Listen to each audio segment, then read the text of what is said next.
Générique du début du podcast The Strange Land. Oh yeah. Bonjour Nico. Bonjour Trognette aka Justine, bien retrouvée dans le podcast The Strange Land. Est-ce que tu veux nous présenter l'invité d'aujourd'hui, Nico? Eh bah oui. Donc, l'invité d'aujourd'hui, en fait, c'est vraiment très très cool. C'est un ami, mais avant tout, c'est un artiste qui a beaucoup de talent, dont je suis très très très fan, et qui en plus, qui était à La Rochelle en résidence d'écriture. Donc en fait, on a eu la chance de pouvoir l'inviter au podcast de Strangeland. Je pense qu'il n'a pas besoin de encore plus de présentations. Ladies and gentlemen and all the others. Jules Marot. Bonjour Jules. Bonjour Jules. Bonjour, merci. Comment vas-tu? Ça va, fatigué, je reviens de Suisse, donc Ouais. c'est très long pour rejoindre La Rochelle. Effectivement, tu étais à Lausanne pour le Ouais. week-end. Ouais, je suis en tournée de promotion pour le dernier bouquin. D'accord. Et donc voilà, C'est quoi le titre du dernier bouquin? c'est Hacker la peau. Hacker la peau. Et non pas hacker la... Si tu regardes dans le miroir, ne sois pas sévère. Cherche dans les tiroirs ce qui sublime ses lèvres. Dis rien du style, je traîne pas avec ses laides. Je suis trop bien pour elle et moi, je vais être célèbre. C'est une BD sur le L'ancienne groupe... Égypte. non, sur le groupe de rap marseillais Yam. des années 90. Écoute, si on fait un tome 2, il faudra clairement un petit hommage à ce jeu de mots, évidemment. Ça nous fait très plaisir que tu sois avec nous pour le podcast de Strangeland. C'est trop cool, merci de m'avoir invité. Mais c'est pas la première fois que tu viens à Strangeland, puisque tu es déjà venu ici, déjà pour nous faire des bisous, nous dire bonjour, Évidemment. mais aussi pour te faire tatouer, car tu as été tatoué par Nico. Ouais, Et- 2 fois déjà. È vero. Et du coup, sans transition, puisqu'on est dans les murs de Strangeland, on t'a donné rendez-vous ici, tu as beaucoup de tatous. Quel est ton rapport avec le tatou? Je te laisse répondre librement à cette question. C'est comme des talismans. Ok. C'est à la fois des talismans et des post-it. Oui. Parce que c'est toujours des espèces de rappels de choses qui me sont essentielles, nécessaires à mon bien-être, mais aussi une forme de protection du coup. Je me sentirais vraiment tout nu et vulnérable si je les avais pas en quelque sorte. Mm. Et généralement, il y a toujours une signification spirituelle ou même animiste ou voilà liée à une forme de résilience aussi, une recherche de résilience dans la vie. Mhm. Généralement, les grosses pièces, je les fais toujours quand je termine un bouquin. Ok, d'accord. Donc même là, c'est vrai d'avoir fini Hacker la peau. En fait, le tatouage que m'a fait Nico il y a quelques jours, c'est en soi un petit tatouage, mais c'est pour moi aussi mon tatouage de fin d'album parce que j'en avais pas encore fait. Donc c'est vrai que c'est toujours lié d'une certaine manière aussi à ma pratique professionnelle et artistique à côté. Ok, tu le fais consciemment, il y a un rapport conscient avec la fin de l'ouvrage et la pièce de tatou, ou est-ce que tu te rencontres fortiori, Tu te rends compte? tu te rends compte à fortiori, voilà, que tu as ce rapport album, tatouage. Non, c'est vraiment venu comme quelque chose de conscient au début. Mhm. Et que j'ai ensuite continué tout simplement D'accord. comme démarche, mais parce que je pense que c'est vraiment un accouchement de finir un bouquin d'une centaine de pages qui t'a pris 2 ans et où t'as mis un peu tout ton cœur et tes tripes et donc c'est une forme de rite d'initiation à chaque fois de refaire un tatouage avec un thème précis et plus ou moins lié au livre que j'ai terminé ou à la période que je viens de traverser aussi personnellement. Ouais. Mais c'est absolument conscient, oui. Ok. Et j'ai 2 questions. La première, c'est est-ce que, après avoir passé justement, comme tu te dis, ces semaines, ces mois, voire peut-être des fois ces années selon les projets, vraiment à verser tout ton cœur, à verser tout ton âme dedans, est-ce qu'il y a aussi peut-être un côté retour à l'intérieur du corps qui est possible par le Tu vois, tatouage? ouais, je pense que ouais, bien dit. Ok. Et ma deuxième question, c'est est-ce que tu veux bien décrire, t'es pas obligé, tu peux me dire non, mais nous décrire du coup le tatouage que Nico t'a fait la semaine dernière et qui est du coup le tatouage qui va de pair avec la sortie de Hacker la peau. Eh ben, c'est un flash que Nico avait déjà dessiné, qu'il avait mis sur ses stories Instagram au mois de novembre dernier, en sachant que maintenant on est déjà fin avril. Donc c'était il y a bien 6 mois presque. Et je l'ai un peu harcelé en disant je veux ça, je veux ça, je veux ça. Et c'était juste un cœur qu'il avait dessiné au tracé noir où dedans c'était écrit ça va. Et, et voilà, tu t'imagines un peu le stade émotif dans lequel j'étais si j'avais besoin de ça comme post-it permanent sur mon corps, de me rappeler que ça va, tu vois. C'est que ça va, Jules, en fait, ça va, juste, tu vois, respire. Mais donc j'étais vraiment dans cet état-là et j'en étais pas sortie. Donc je pense que c'est bien aussi qu'en fait on est traîné et qu'il y ait eu, comme ici, le voisinage des aléas de la vie. Aussi ces derniers temps pour qu'on n'arrive pas à se voir et à le faire, mais que voilà, c'était là maintenant au milieu de cette résidence d'écriture. Et donc à la base c'est un truc tout simple, voilà, c'est un tracé d'un cœur comme on peut l'imaginer à n'importe qui, avec juste dedans ça va. Ouais. Parce qu'en fait j'arrive vraiment à me dire ça va aller, et c'est un truc que je me dis souvent quand je suis dans des gros loops d'angoisse. Et donc ça, j'arrive à m'y accrocher, mais du coup, en fait, je suis plus dans le présent. Bah oui, voilà, c'est ça. Ça va aller, c'est le futur. Voilà. Ça, c'est là tout de suite, maintenant. Exactement. Même au moment même où tu te fais tatouer, du coup, peut-être que ça va pas parce que ça fait mal, j'ai envie de dire. Mais en fait, t'es obligé T'es obligé de te dire, ça va. En fait, ça va. Et donc, ça fait du bien d'avoir fait ça, parce que ça fait vraiment partie de moi, et la possibilité de ce message-là, fait partie de moi. Il est plus comme un concept extérieur, en fait, d'un truc c'est plus seulement mental, du coup, c'est vraiment organique. Et j'arrive mieux à l'ancrer en moi de ce fait-là. D'accord. Une question qu'on n'a pas posée à aucun autre participant ou aucune autre participante du podcast. La pression. Mais moi aussi, j'ai fait une tête. Ok, c'est là. Oui, ça a toujours un lien au tatou. Ça a aussi un peu lien avec ta pratique artistique, mais du coup, je me demandais, parce que par exemple, donc Nico ici fait des comics et illustrateur et a complètement traduit sa pratique de l'illustration et du comics dans le tatouage. Alors, sans parler forcément de toi avoir envie de faire du tatouage, est-ce que, par exemple, il y a des gens qui te demandent parfois de se faire tatouer, peut-être par des tatoueurs dont c'est déjà le travail, de se faire tatouer tes illustrations et ton travail? Oui, ça arrive. Et ça se passe comment pour toi? Moi, j'adore, je trouve ça trop cool. Généralement, je leur demande de m'envoyer une photo, quelque chose, si c'est pas trop intime, quoi, mais... Ouais. Ouais, ça arrive depuis plusieurs années, et je trouve ça vraiment chouette. Pratique artistique. Non.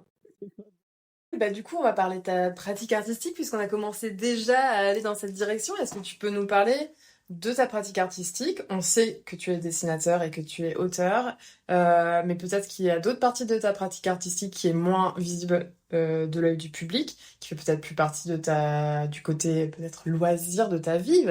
Il y a des gens qui ont des loisirs, hein, ça arrive. Ils ont le temps. Ils ont le temps.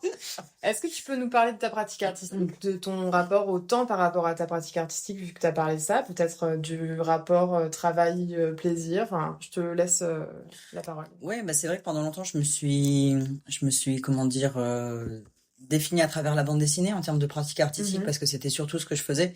Mais je dois avouer que s'il n'y avait pas besoin de gagner sa vie avec acharnement, je ferais autre chose.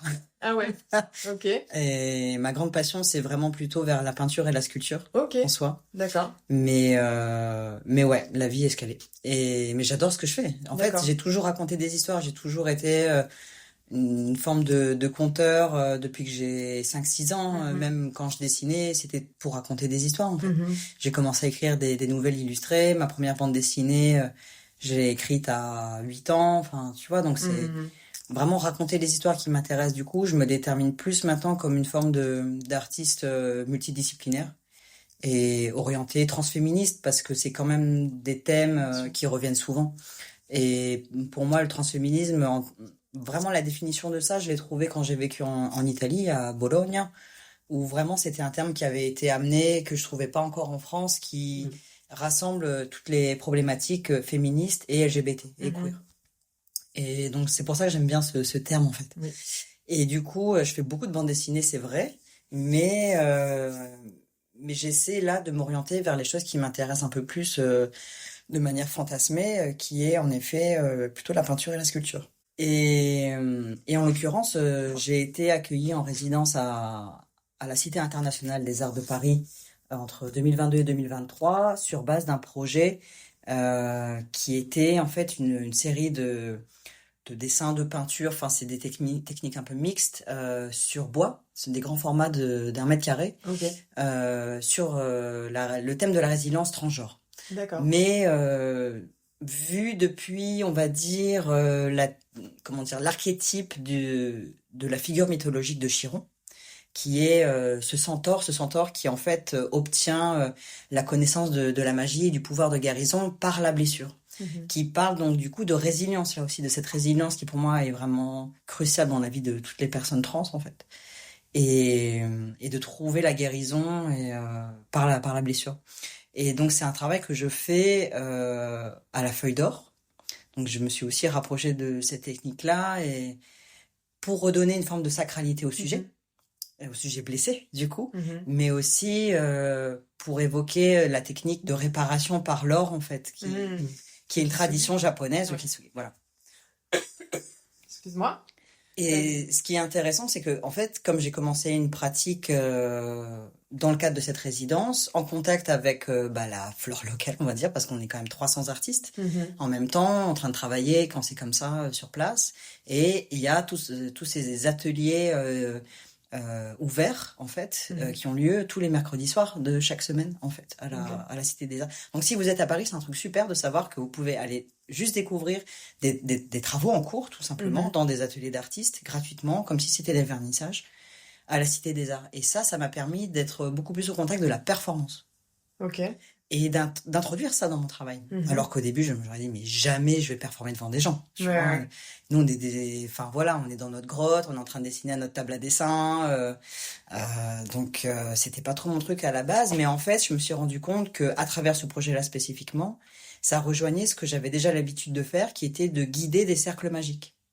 Parce que ça, c'est quelque chose, et Nico, je pense, se souviendra de la newsletter astrologique que j'avais tenue pendant quelques années, jusqu'en milieu de confinement d'ailleurs.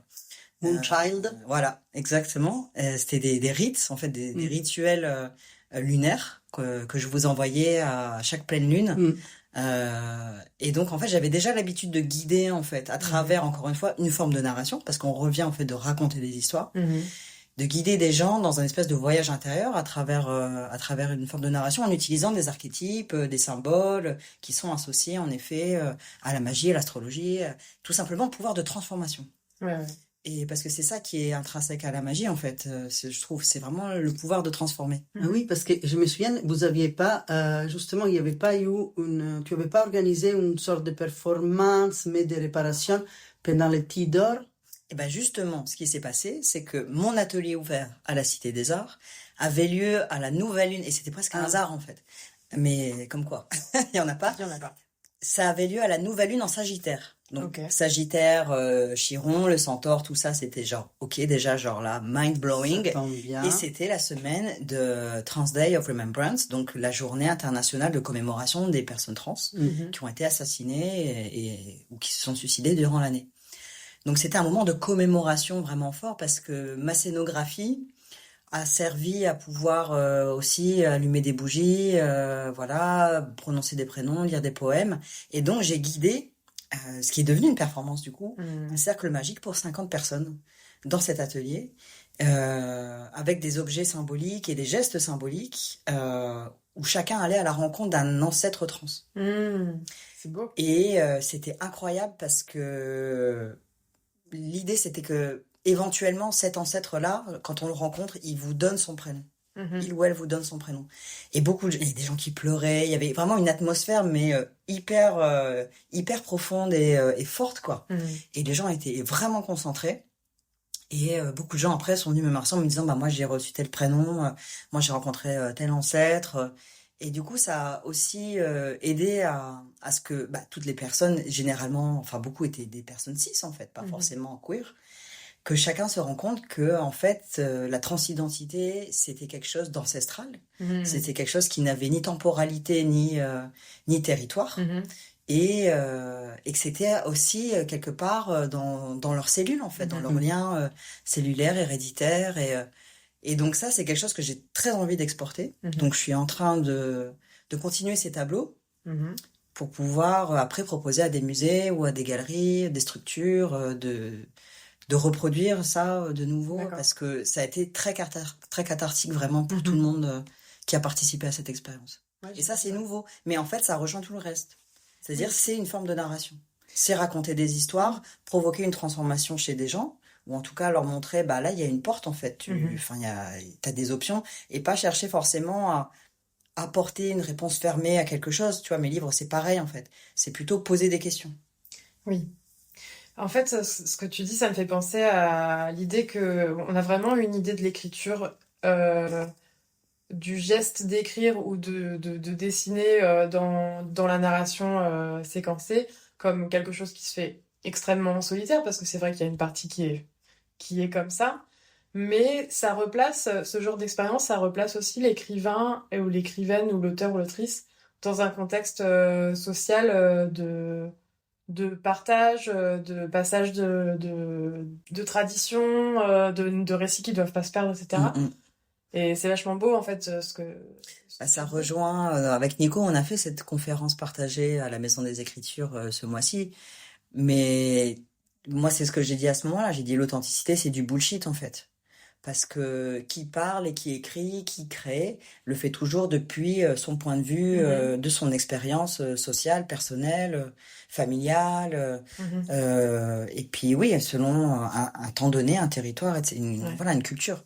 C'est inévitable. Et donc, on est une espèce de d'amas d'influence de ce fait-là.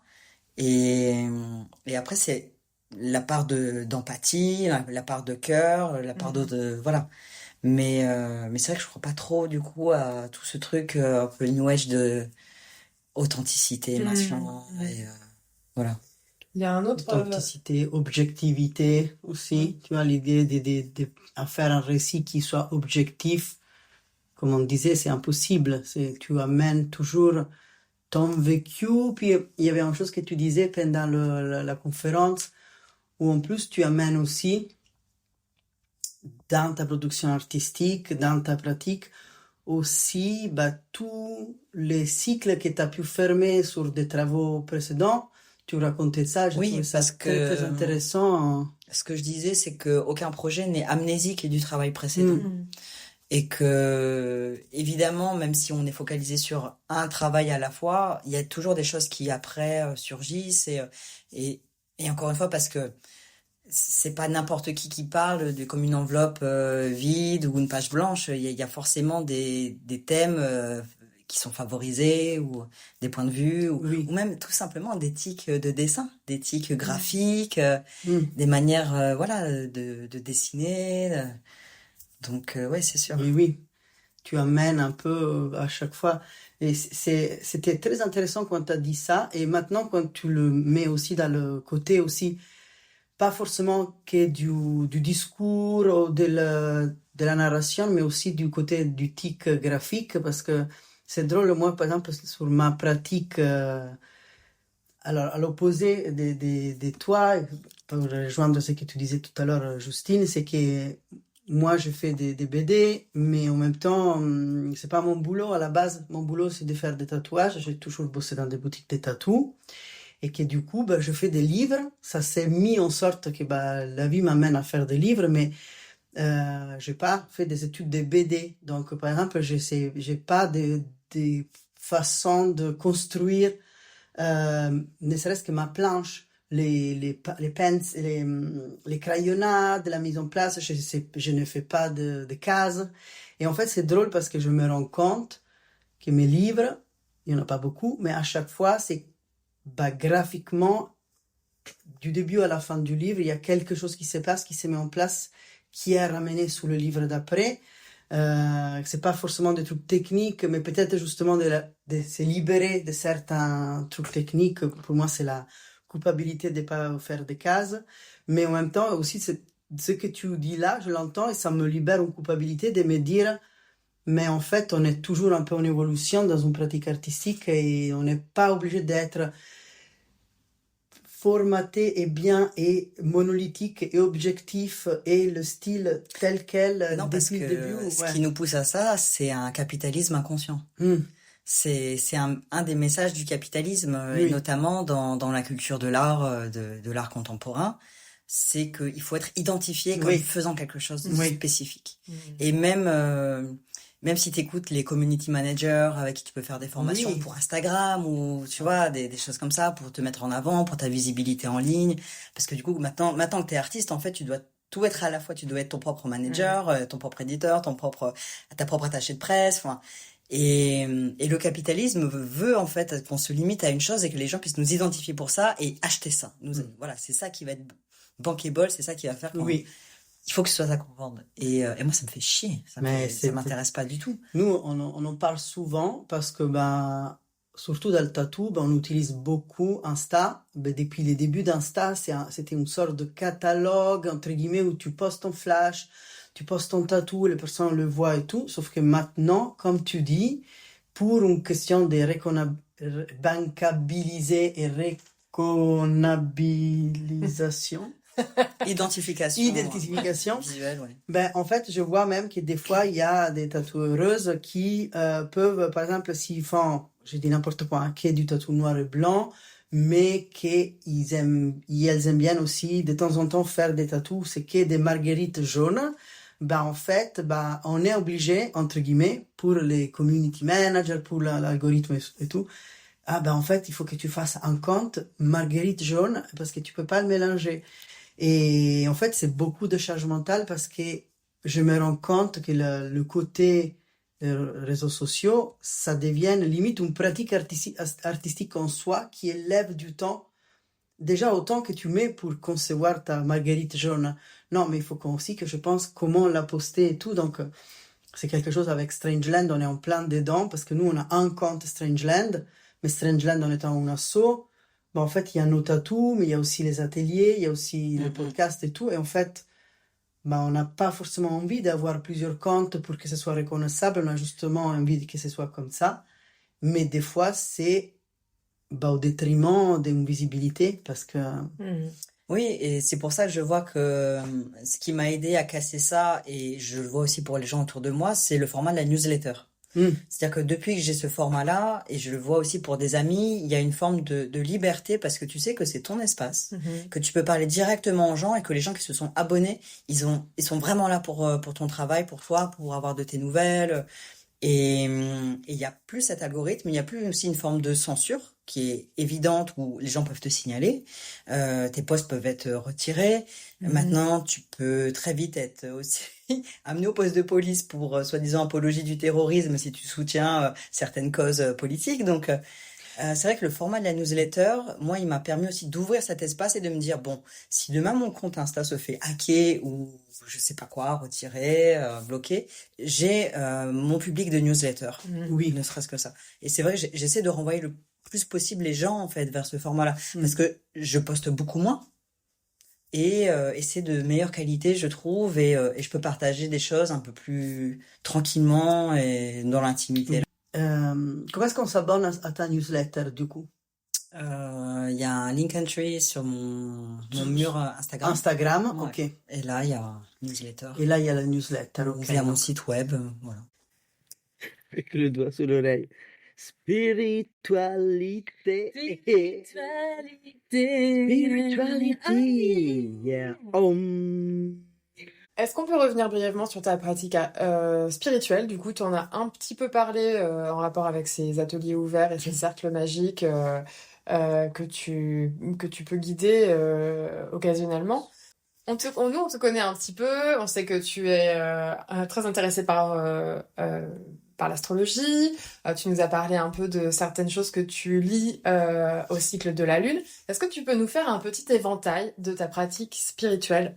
Comment elle s'intègre dans ton quotidien? Qu'est-ce qu'elle veut dire? C'est vraiment une popote personnelle parce qu'il y a Il y a des choses héritées du bouddhisme tibétain parce que voilà j'ai pris refuge et c'est des pratiques que j'ai même avec la communauté bouddhiste tibétaine en France, euh, notamment à Dakpo au centre Sanguier Dakpo en Dordogne, qui est rattaché au Karmapa. Et donc c'est des pratiques à la fois voilà qui viennent du bouddhisme, du druidisme celte aussi, Mhm. et de juste en fait un rapport aux arbres et à la nature en général, Mhm. parce que moi j'ai l'impression que les arbres, je m'adresse à eux comme à mes ancêtres en fait, Mhm. plus qu'à des ancêtres humains au final. Et j'ai un rapport très fort avec la lune, c'est vrai.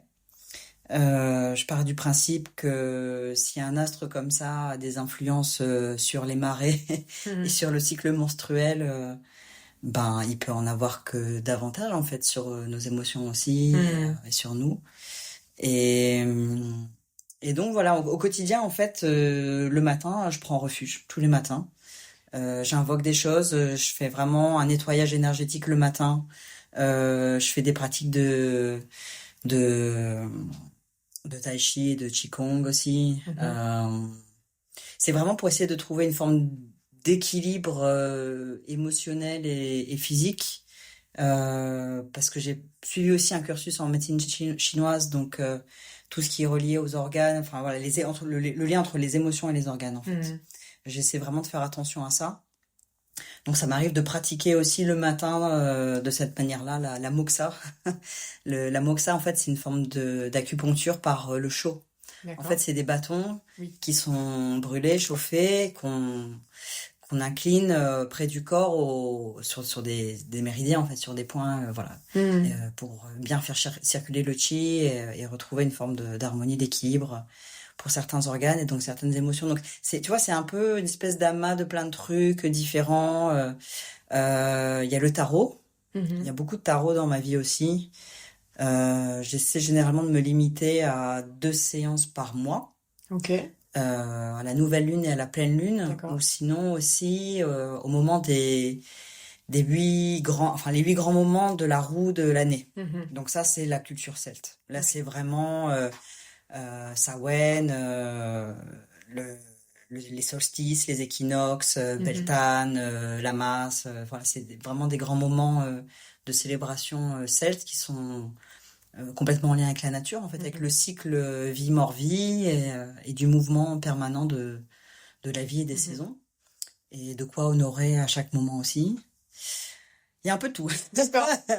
Est-ce que tu peux... J'ai deux questions. Est-ce que tu peux parler de cette expression prendre refuge? Parce que pour moi, par exemple, elle m'est infamilière, à part peut-être des refuges de montagne quand tu es pris dans la tempête pendant une randonnée de 2 jours. Ouais. Mais qu'est-ce que ça veut dire techniquement prendre refuge dans ce contexte-là? Alors, je risque de mal le dire et de le vulgariser, mais en gros, vite fait, là, comme ça, c'est un refuge symbolique, et donc qui est en 3 entités. C'est-à-dire, tu prends refuge en Bouddha, mais en fait, c'est les enseignements du Bouddha. Hmm. C'est plus ça, tu vois. Oui, oui. Et après, il y a la communauté spirituelle, Mhm. et après, il y a les enseignements. Il y a vraiment toute la transmission, en fait, du D'accord. savoir. Donc, c'est Bouddha, Sangha et Dharma. D'accord. Donc c'est un refuge symbolique, en quelque sorte, qui est là pour t'aider aussi à te défaire de toi, tous les êtres sentients, hein, de la souffrance, mais du cycle de l'attachement. D'accord. Voilà. Mhm.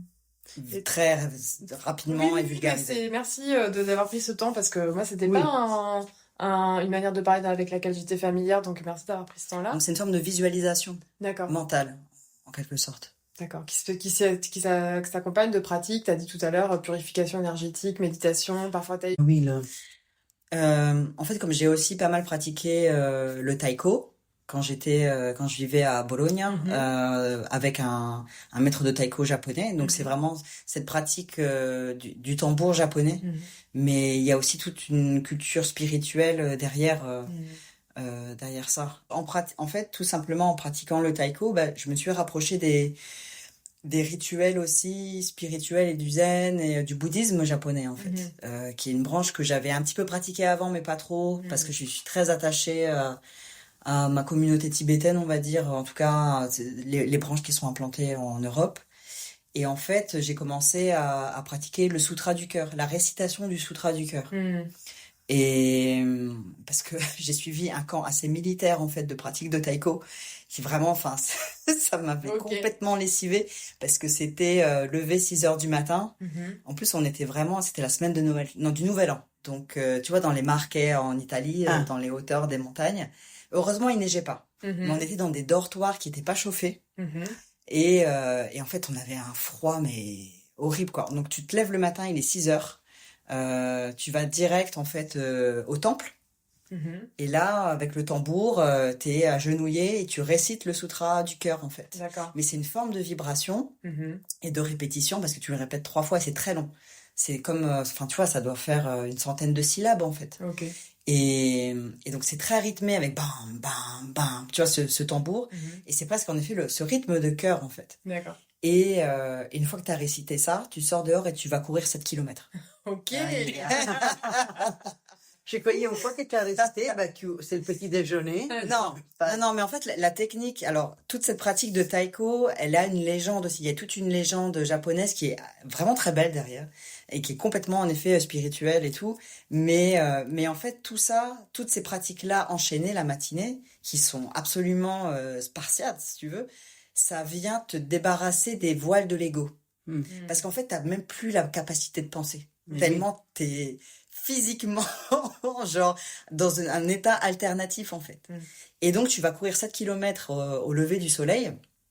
Et nous, bon, c'était pas un endroit super parce que c'était le long d'une départementale où les gens partaient travailler en voiture, où c'était pas super cool, quoi. Et tu remontes parce que tu remontes sur la colline, c'est une forme de colline où il y a le centre et le temple et tout. Et évidemment, tes 3 maîtres japonais qui font ça tous les matins depuis qu'ils sont adolescents, eux, ils sont déjà là depuis un moment. Et donc moi, je me souviens, j'étais quand même la première personne qui arrivait à remonter après eux. Mais vraiment, j'arrivais, mais enfin, tu vois, en rampant, quoi. Et eux, je les voyais, ils étaient devant le soleil levant en train de pratiquer la flûte. Ah, donc ils s'étaient pas essoufflés. Parce que la pratique spirituelle va jusque-là. C'est-à-dire que en fait, ils récitent le sutra du cœur. Ils vont courir. Ils s'emparent de leur flûte. À peine, ils ont même pas repris leur souffle, en fait. Et là, ils jouent.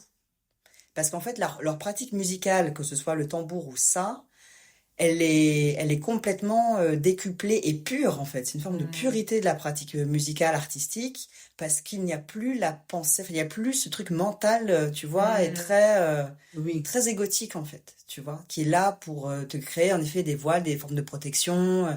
Tout ce qui intéresse l'ego et le mental, c'est la protection, tu vois, c'est pouvoir te protéger de tout ce qui peut t'arriver dans la vie. C'est ça. Donc, anticiper. Voilà. Ouais.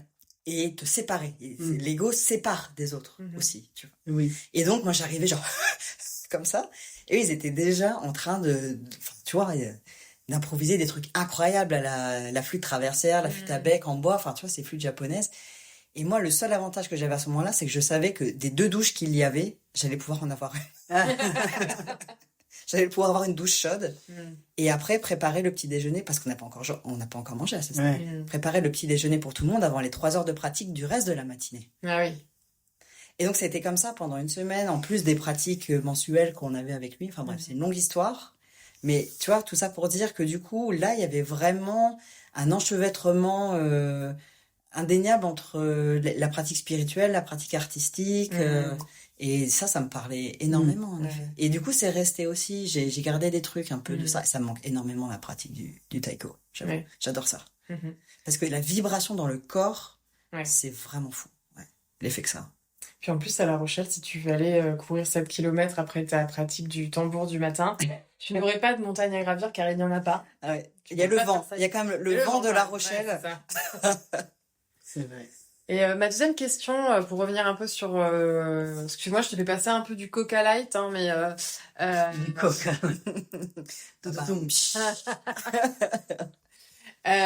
Quand tu parlais du tarot, tu as dit que tu essayais de te limiter à quelques fois par mois.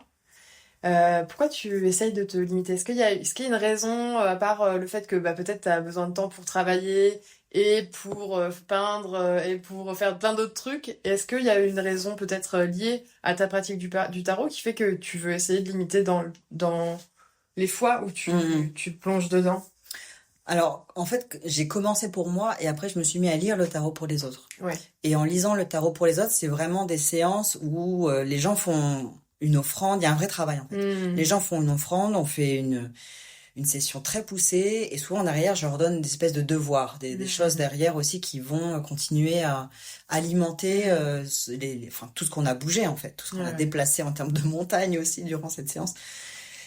Et souvent, les gens...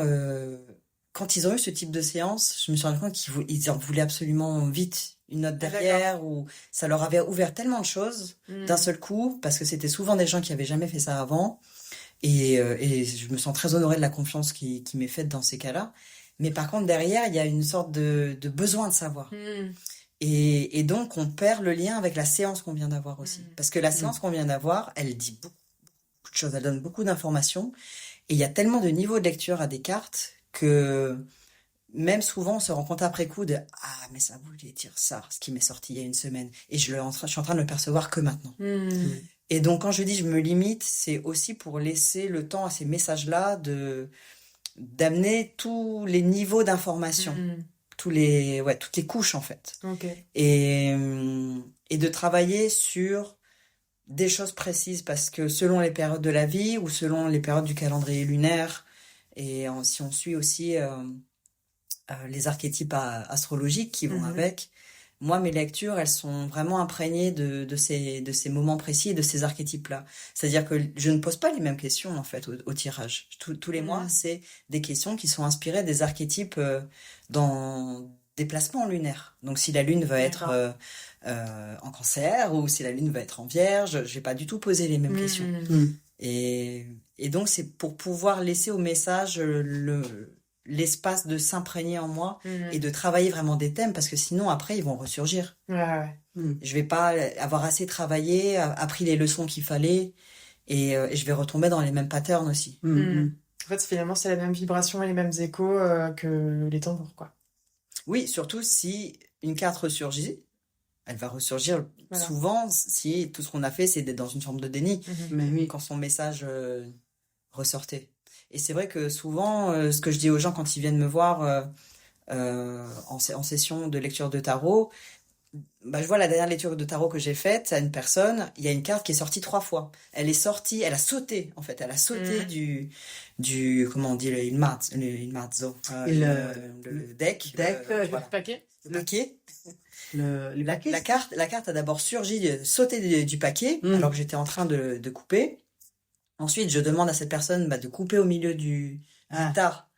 Et là, c'était de nouveau cette carte, alors que je l'avais placée, sans m'en rendre compte. Tu l'avais mélangée, ouais. Et ensuite, elle est encore ressortie dans le tirage de cette personne, et elle est sortie à l'envers. Donc, pour moi, quand elle sort à l'envers, c'est que vraiment, il y a une forme d'insistance sur, là, il y a quelque chose à travailler, vraiment.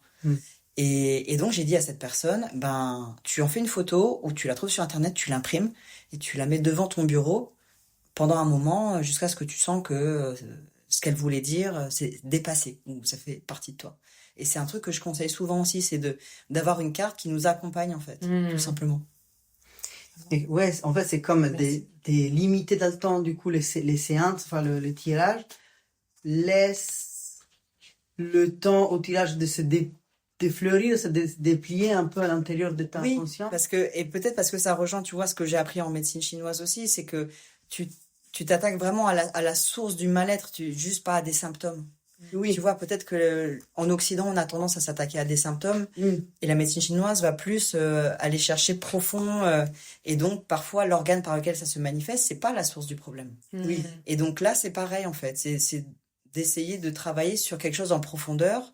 On sait qu'on vient de faire sauter des cadenas jusqu'à l'enfance, en fait, quand on fait une séance de tatouage, une séance de tarot, où en plus il y a eu une forme d'offrande, il y a eu, tu vois, vraiment une volonté de s'investir et de faire une forme de sacrifice aussi, en fait.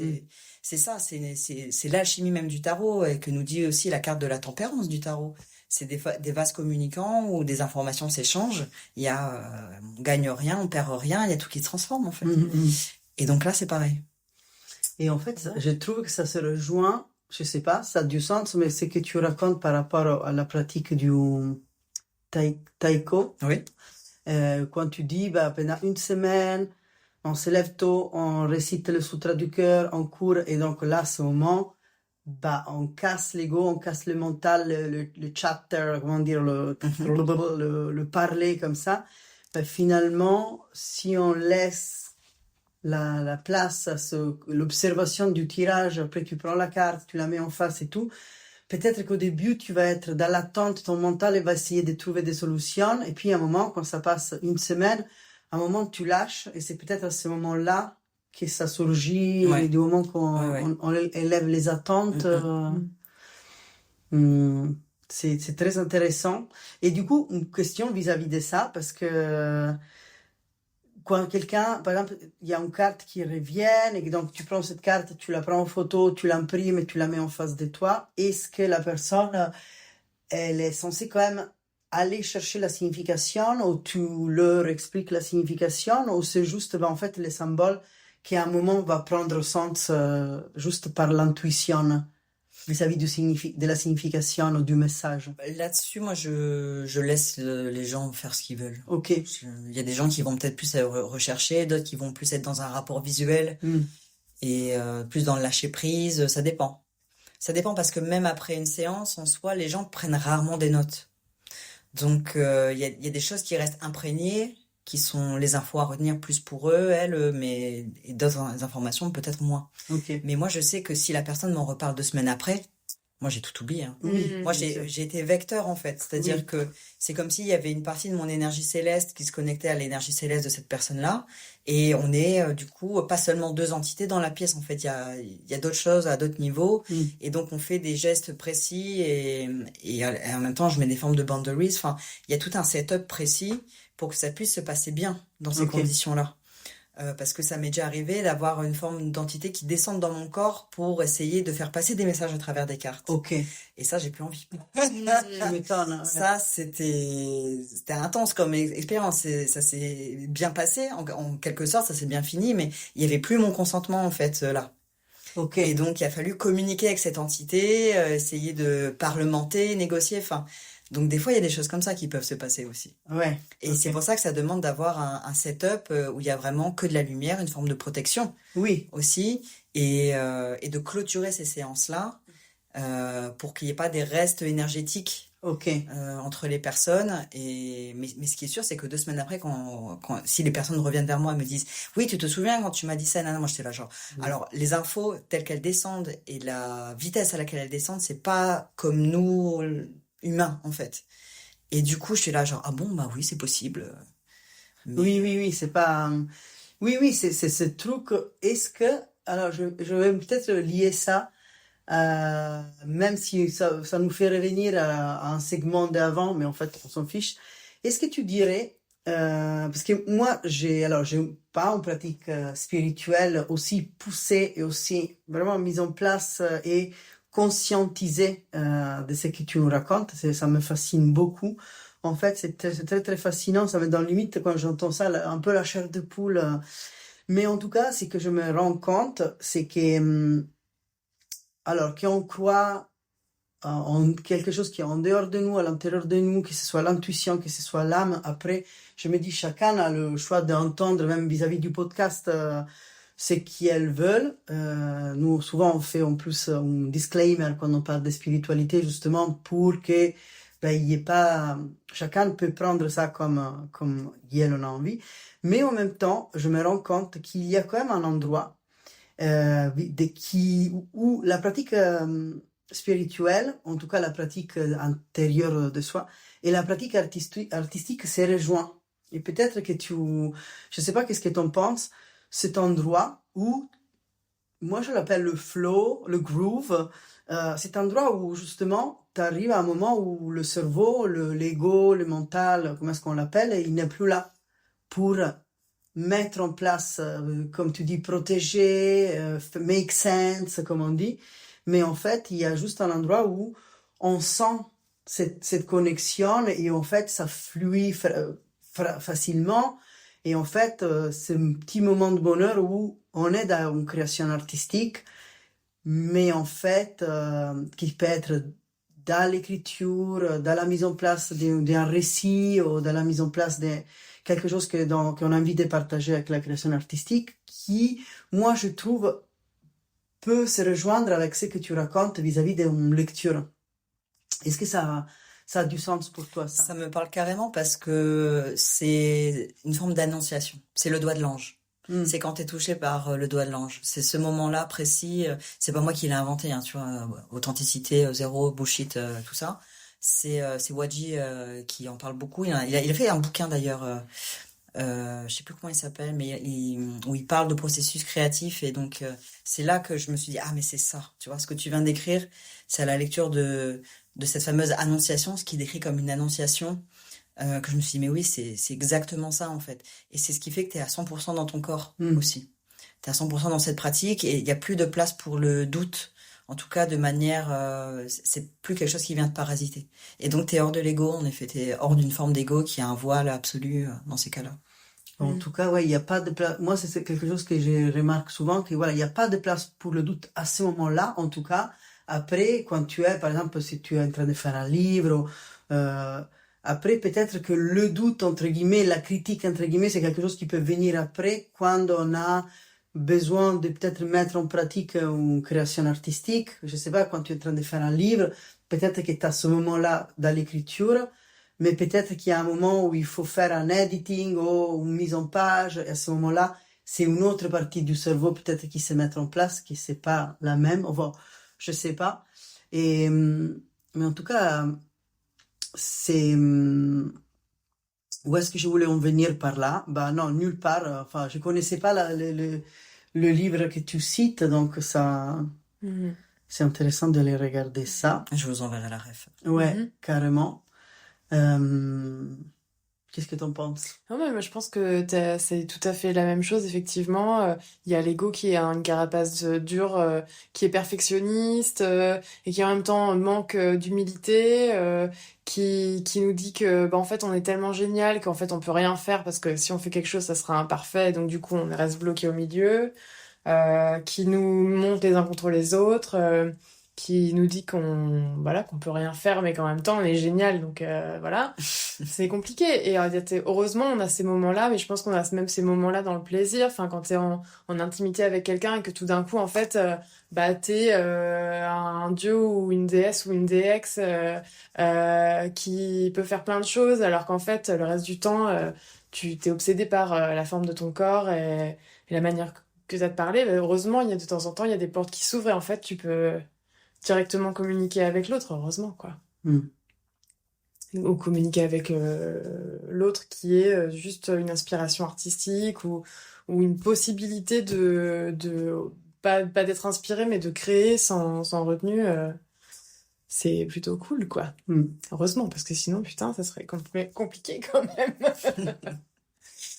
Ouais. Mais je pense que ça sert à ça aussi, la pratique. Ça sert à assouplir, que ce soit une pratique artistique récurrente ou une pratique spirituelle ou une pratique de yoga, une pratique de quoi que ce soit. Tout ce qui est pratique, ça nous permet que même les jours où on n'arrive pas à se connecter à ce truc-là, on n'arrive pas à rentrer dans le groove ou à être touché par le doigt de l'ange, au moins on a fait suffisamment d'exercices de souplesse pour que ça puisse arriver un peu plus souvent. Alors que si tu écris une fois tous les 10 ans, une phrase qui est complètement poussive parce qu'en fait t'es rouillé, ou que tu dessines pas régulièrement, ou que tu pries pas régulièrement si ça fait partie de ta pratique, ou que tu lis pas les cartes, enfin etc.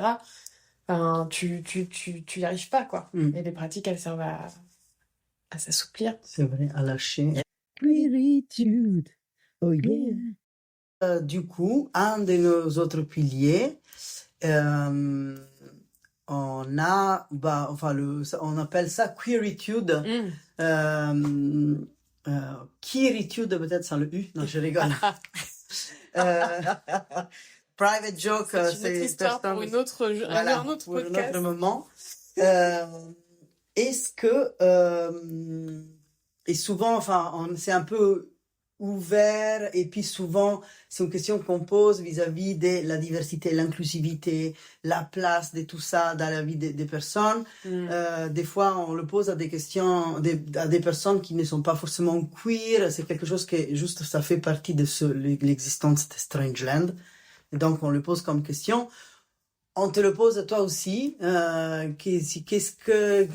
Mais ça me semble, tu vois, je sais pas comment on dit en français, c'est le pléonasme. Non, c'est pas ça quand tu poses les deux fois la même. Poser au pape de la queeritude. Voilà.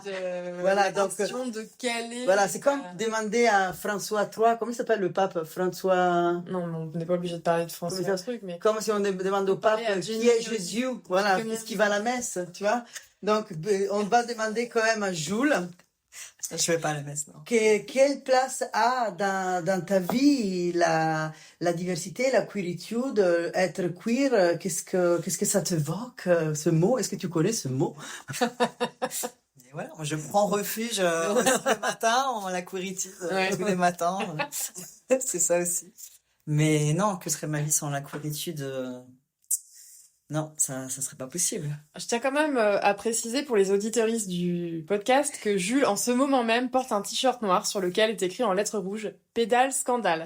Donc déjà, à ce niveau-là, je pense que ça place la barre C'est bon. assez haut. On va faire une photo à la fin, comme ça, on mettra en couverture. C'est pas tout, parce que c'est vrai, il y a ça. Mais surtout, ce t-shirt, en fait, c'est du merchandising d'un spectacle de Jenny, je vais retrouver son nom tout à l'heure, mais qui est une artiste plasticienne qui est un spectacle qui s'appelle Dans mon dessin, qui parle de transidentité et surtout de transphobie en fait. Et c'est une personne trans qui a monté un spectacle vraiment merveilleux, qui m'a fait absolument chialer, et elle l'a tourné surtout l'année dernière. Et j'ai trop hâte de voir son prochain travail. Je vais retrouver son nom après, éventuellement on le mettra dans les notes.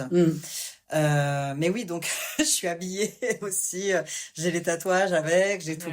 Mais non, je peux dire ce que je suis, hein, mais comment je m'identifie, mais déjà trans non binaire, je teste la barbe en ce moment, qui est une expérience sociologique très intéressante. Et en même temps détestable de voir le niveau de privilège et de brocode qu'il peut y avoir entre les mecs cis quand ils te prennent pour un mec cis. Donc c'est une expérience très intelligente, enfin très intéressante, et je ferai peut-être des BD dessus plus tard. Je suis pansexuelle et romantiquement complètement dyke, je pense aussi. Ok. Et ouais, voilà, donc vraiment la licorne, quoi. Ok.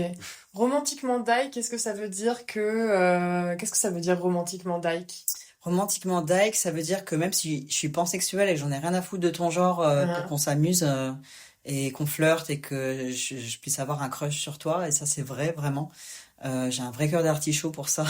Mais romantiquement, je suis plutôt dans des relations lesbiennes en fait. C'est plutôt ça. Ok. Et ouais. Moi je pensais que ça voulait dire peut-être que tu faisais la cour en lisant des poèmes d'Audre Lorde ou des bouquins d'Alice de Dorothy Allison, je sais pas. Non.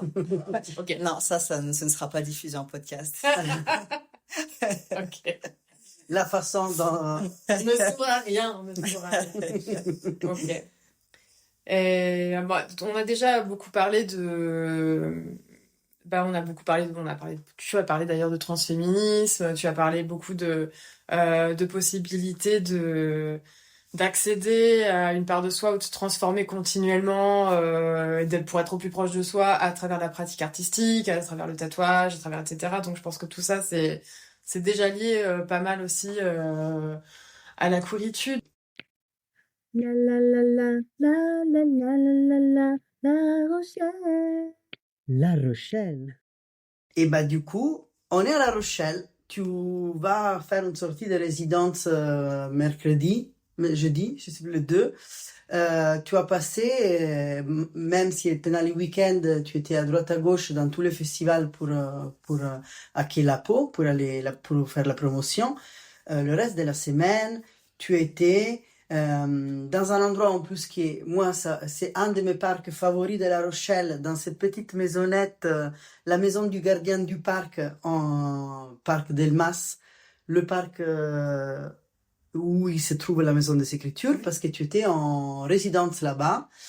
Donc tu as logé dans ce super lieu, mais tu as aussi travaillé dans la maison qui est à côté, qui est superbe. Le lieu est trop beau. On en profite quand même pour dire bonjour à toute l'équipe de la Maison des Écritures qui qui ont- ont adorable. reçu Voilà. Jules, qui ont reçu Nico en carte blanche, qui m'ont reçu aussi en carte blanche l'année dernière. qui ont un Coucou! coucou, et de toute manière qu'on va avoir Au sur podcast, c'est au vrai. podcast. Donc, restez connectés.